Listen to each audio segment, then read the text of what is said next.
Well, let's stay in the UK this morning because the bad headlines continue for Prince Andrew, who it's now claimed has hardly paid any rent on his royal lodge for 2 decades. And this comes as Sky News reports this morning that a current aide for the King and Queen was the head of royal protection at the time that Prince Andrew allegedly asked one of his police officers to dig up dirt on Virginia Giuffre. This as her memoir was released to the public in the UK today. And joining us now is News Corp's Europe correspondent and Sky News contributor Sophie Elsworth. So, Sophie, there's a lot to talk about here, but it just feels like the more we learn about Prince Andrew, the worse this gets for him. Well, Pete, that's a very accurate summary of what is happening here in the UK. The headlines, the bad headlines, just keep on rolling in, day out.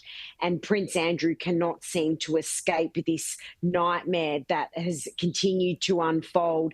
And now there's calls by members of the government and also members of the opposition that he should be forced to move out of his grace and favour estate in Windsor because they're saying he's basically sponging off the crown by having this abode, 30-bedroom abode, that he doesn't pay a single cent on to live in, Pete. And he has that for at least another 50-odd years. So he's living in a pretty good situation for someone whose private and public life has been completely destroyed. According to our colleagues at Sky in the UK now, they're saying that any questions to Buckingham Palace are simply being referred to police now because they're looking into matters. So where are things at when it comes to the police side of things who are looking at Prince Andrew?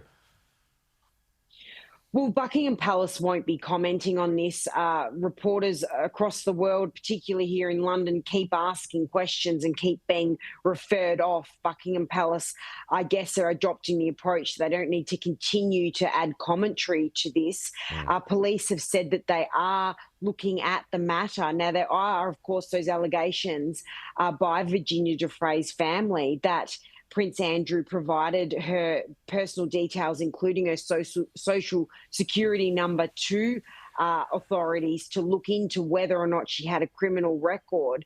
So this is just another bad headline for Prince Andrew.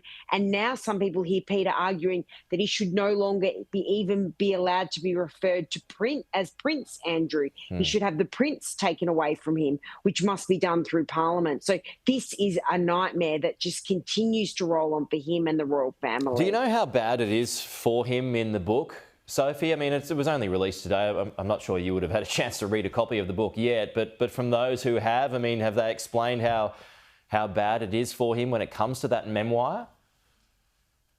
Well, Pete, the commentary all around the world has been obviously very bad for Prince Andrew, and the extracts that have been published in the week leading up to the release of this book have just been disastrous. So there's certainly no good headlines coming out of this. And don't forget, he's the prince that said he didn't sweat, he doesn't sweat. Well, the headlines over here this week were saying he will be sweating now because this is disastrous for him.